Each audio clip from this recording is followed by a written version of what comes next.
All right, so today 3.2 basic algebraic expressions. There's our objectives to recognize basic algebraic expressions, identify terms, simplify them, and talk about polynomials and identify them by number of terms and identify polynomials by the degree. So what is an algebraic expression? It's just a combination of constants and variables joined by arithmetic operations. Add, subtract, multiply, divide. The terms are separated by a plus or a minus. And like terms, if they're like terms, meaning you can add or subtract those, they have the same variable and the same power. Okay? So let's look at this first one here. How many terms? So I'm going to count up. Notice there's a minus, plus there. So the terms are separated by those minuses and pluses. So how many terms? 1, 2, 3, 4, 5. So there's 5 terms. And now, which ones are the like terms? Well, let's look at which ones are like terms. So first of all, let's look at the y squared. If I look at the y squared, are there any other y's that are squared? So that one and that one. So I'd say, well, 3y squared and y squared are like terms, right? In other words, if I was simplifying this, I would go 3y squared plus 1y squared is 4y squared. So 3y squared, y squared are like terms. Let's also look at, see the xy right there? There's an xy, so x to the 1 power, y to the 1 power. There's another xy, so those are like terms. Negative 2xy and xy. So I could add those. So negative 2 plus 1, negative 2 plus 1 is a negative 1 xy. There's a 1 in front of that xy. We don't need to write the 1. But if we're combining them, there's a negative xy. And then this last one, you see the minus 2y. There's no other just y, so you just bring it along for the ride. There's no other like terms with that one, okay? Now, polynomial. So what is a polynomial? It's an algebraic expression consisting of a single term and sum of terms, each of which is one of the following. It's a constant variable with an exponent as a positive integer, product of constants and variables with exponents that are positive integers. Okay, so you'll see a lot of textbooks, they'll say it has to be of this form, a to the n, x to the n.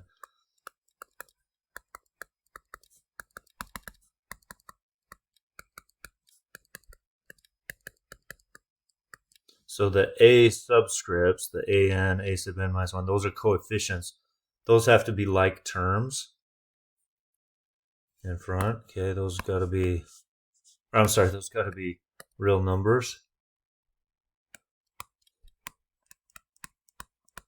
Must be real numbers. And then the powers, right, all the powers of the x. Whoops. That's x to the 1 here, right? X to the 1. And this is x to the 0, meaning it's just 1 at the end. That's just a 1. But the degree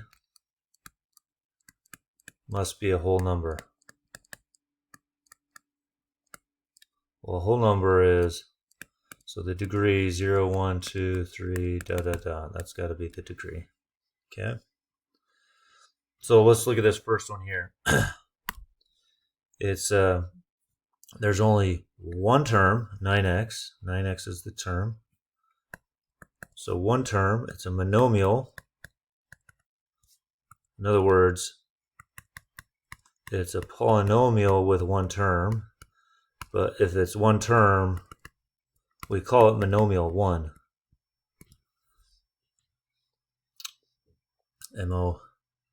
Monomial 1. Okay, so we've classified it by terms, monomial, polynomial with one term. And notice it is x to the 1 power, so it's a first degree polynomial. So we call that a linear polynomial. So first degree polynomial. So again, we can classify polynomials by terms, and we can classify polynomials by the degree. All right, let's look at this next one. 8x minus 2. 8x, and notice it's separated by minus 2. So 8x is a term, and the plus a negative 2 is a term. So 1, 2 terms. So we call that a binomial. So polynomial with 2 terms, by 2, binomial. Now, what's the degree? Well, you take the largest degree, so it's 8x to, again, and notice it's a first power. They don't put the 1 up there. They expect you to know that that's a 1 power, right? Because it's x is all alone. So again, it's linear, degree 1. It's a linear polynomial. Since it's degree 1, we call that linear. So first degree polynomial. Now this last one, negative 2x to the 4th plus 3x minus 4. All right, how many terms does this have? You guys can go ahead and punch that into the chat there. So we have a trinomial because there's 1, 2, 3 terms, right? 3 terms. So again, polynomial with 3 terms.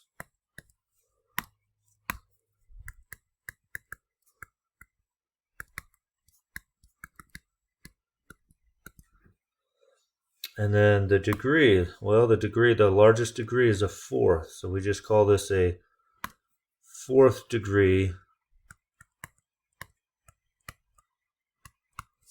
polynomial. After 3 degrees, we don't give them a name anymore. We just get lazy. We just say, it's a 4th degree polynomial. There is a name for it. You can call it a quartic or quartic. But definitely after that, I mean, nobody usually uses the quartic name too often. You can just say a 4th degree, okay? So this next slide has the polynomial classified by degree and by terms. So this is classification by degree here. So you might be looking at the first one, at that polynomial. How is that a 0th degree? Well, it's just 5. So the degree is 0. There's no x. So you could, if you need to, write in x to the 0. They don't show x to the 0. Anything to the 0 power is just 1. That's the same as 5 times 1 or 5. Okay. So that's the 0 is the degree. So that just means it's a constant. So this is the degree, and this is the classification by that degree, right? Now, if you were to classify 5 by how many terms is it? Well, it's just a monomial. So polynomial, 1 term. 3x, that's x to the 1. So it's a 1st degree. That's a linear, or that's your degree. 3x is also a monomial. Only 1 term. That next one, 2x squared plus x minus 4. That's a trinomial, right? If you're going to classify that by terms, polynomial, 3 terms. But what's the degree? Well, the degree is 2. So that's called a quadratic. And so on. The next one is 3rd degree, right? There's 3rd degree. Those are the largest. Those should be combined, by the way. It's a 3rd degree, so it's a cubic. And finally, the last one's a 4th degree, quartic, and so on. And, you know, if you're classifying this last one, it's a polynomial with 4 terms, right? And so on. All right, what are some expressions that are not polynomials? Well, let me erase this here. There's some that are not polynomials.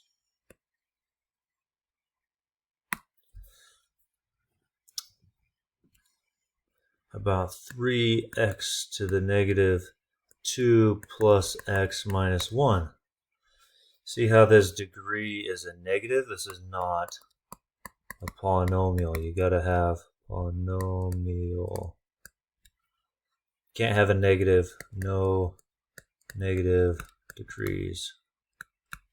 Right? In other words, this would be written as 3 over x squared plus x minus 1. That doesn't fit the form. Again, can't do that, right? So that's not a polynomial. Let's do another one. How about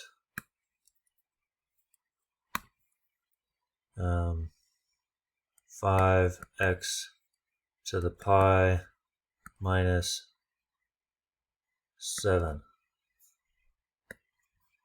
That's an irrational number, so you can't do that either. This is not polynomial. Can't have pi. You got to have a whole number as the exponent. Okay? All right, let's identify some like terms now. So notice the 2b and the 5b, we could combine that. So this would become 9a, and then 2b plus 5b is 7b, right? Here I've got an a and a 2a. So 1a plus 2a is 3a. And then AB, there's no other AB, so I would just bring them plus AB.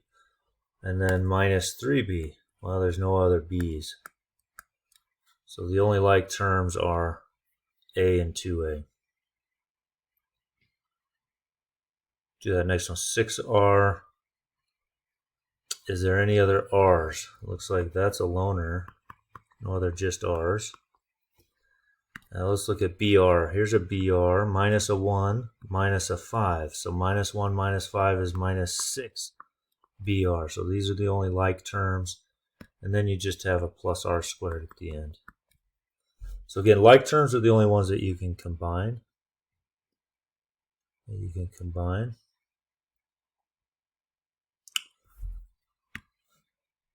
5 times a minus b plus a 1 a minus b is a 6 a minus b.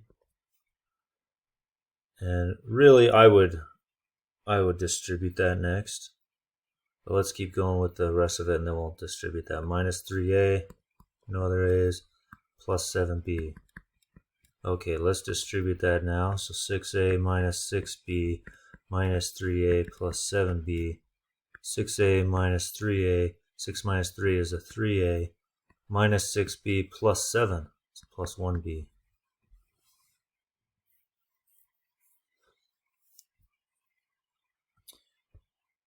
All right, let's identify the degree of the polynomial again. So this first one, what's the degree? You can punch it into the chat there. Degree 2 or a quadratic. Now, if you have more than one variable, like x squared, y to the third, the degree of this term is 2 plus 3. So you actually add them up. This is a degree 5. Add the exponents. So fifth degree polynomial. Okay. So here I have 1 plus 2. So degree 4. This one's a third degree. That's my biggest one. Degree 3, we call that a cubic. Yep. Let's keep going here. Thank you, Valerie, on that. Third degree. Add those two. 2 plus 2, we got a fourth degree. So degree 4 on that. All right, let's keep going. Let's change to algebraic formulas. Let's take the verbal expression and change it to an algebraic formula. A first number x equals, so x equals the square of a second number y, so y squared. There's our algebraic expression. The total surface area A equals, so total surface area of a cube, A, equals 6 times the square of the length of one of its edges. I should have said what variable that is. Call it S. 6 times the square of the length of one of its edges. All right, let's keep going. Let's identify like terms here. So this first one, there's no like terms. No like terms. The second one, I really should distribute that. 3x plus 3y minus 6a plus 3x. 3x and 3x is 6x. So those are my like terms.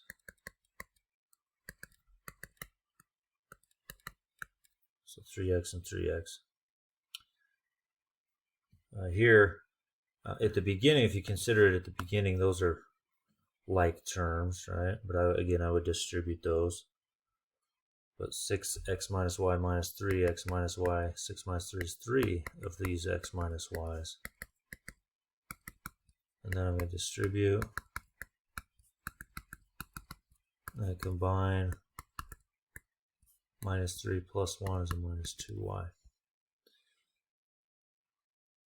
All right, a few more. Let's go ahead and express as fractions. This is written horizontally, so vertically 2 divided by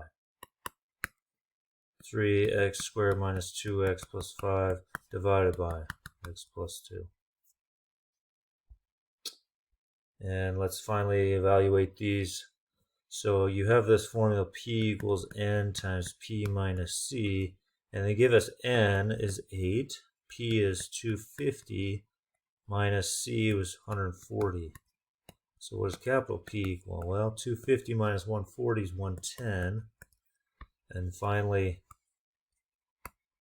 8 times 110 is 880. This is the formula to convert from Celsius to Fahrenheit. So the Celsius would equal 5/9 the Fahrenheit. The Fahrenheit is 68 degrees. So 68 minus 32 is 36. So then I have 5/2 times 36. That's 36 over 1. I'm going to go ahead and just do 36 divided by 2. Here's 18. 18 times 5 is... oh, I'm sorry. That's 5/9. How did I mess that up? I'm sorry. Good grief.